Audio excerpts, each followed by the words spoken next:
What's going on, guys? JS Cards here, coming at you with a Yu-Gi-Oh news and Banlist announcement and discussion. I actually just got home from work and I pulled up my YouTube account and I saw a bunch of videos of people talking about the Banlist. I saw some stuff on Twitter, and yeah, so you guys probably heard about this earlier today, but we'll still talk about it. Basically, there was a updated Banlist that came out, and it's pretty nuts.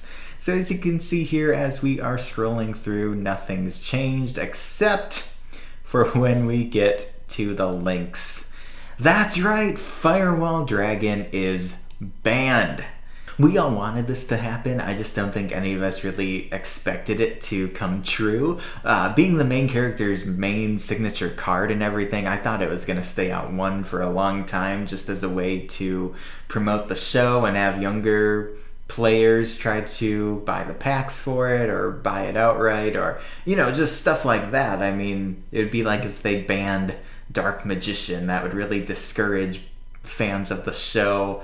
Competitively speaking, though, this is amazing for players. It hurts OTK decks and just the general degeneracy that occurs with Firewall, and it's going to be interesting to see what the upcoming tournaments in like Milan and stuff like that that's going on in the next few weeks, what the results are. This isn't the only thing that got hit, but I mean, it's definitely something I'm happy to see about. Moving on, though, we have, for limited, Armageddon Knight. Now, this I agree with to a point, but with Firewall being banned, Armageddon Knight becomes less of a problem. So being at 2 or something like that is totally fine for me. 1 is still good, and it doesn't hurt the Dark Warrior, Synchro, Link spam decks, whatever is going on right now, or like PK Fire if they play any Armageddon Knights. I mean,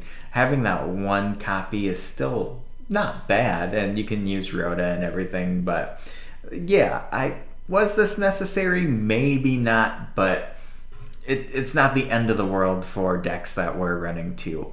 Also, and that's literally it for limited, we have Malicious at semi-limited again instead of 3, and it's just kind of one of those things where, yes, it hurts the decks that we're running 3 Malicious. Are they still playable? Yes, they're gonna have to adapt and figure out other resources. It was really nice having 3 just being able to go 1 into 1 into 1, but with the 2, it just sets them back a little bit, but not the end of the world. I mean, if this was limited, then it would have been a whole nother story. But again, I see why they did this. Was it necessary? Maybe not, especially again because Firewall is now banned. But I agree with it, and I see what Konami was thinking. And then moving on to Unlimited. Assault Core is back, and I thought this was the dumbest thing when it got hit last time around, or was it 2 lists ago?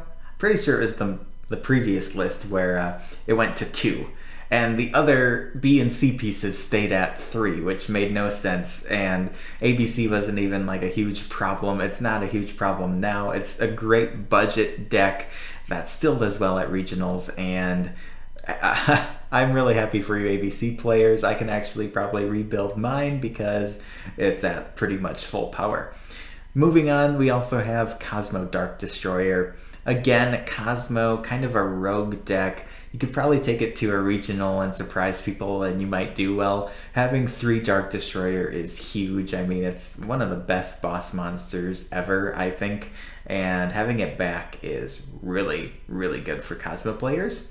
And 3 Called by the Grave, so it wasn't semi-limited for too long, and now we have it back at 3. I think that's great. I mean, it's a great answer to hand traps. Now that Firewall's done, I mean, they can bump it back up to 3 instead of just having OTK players just have a couple of Called by the Graves face down or in their hand or something like that, and then they bring out Firewall and they just do their crazy Link shenanigans.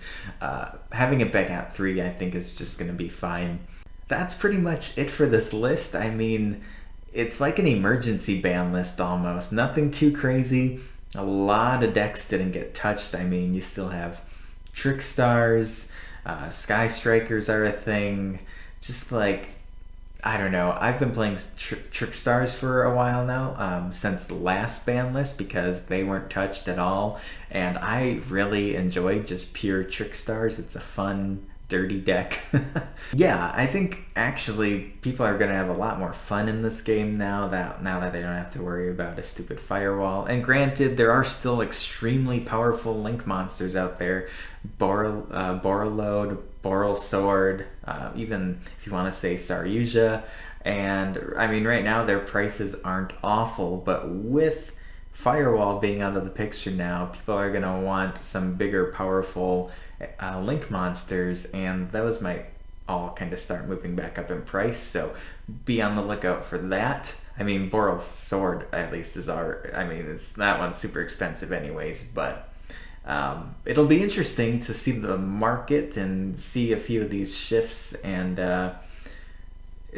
definitely the tournament scene, especially next week with Milan. That'll be interesting. I'm sure there's people kind of freaking out about Firewall and what are they going to do now if they have an OTK deck, but that's just how it goes.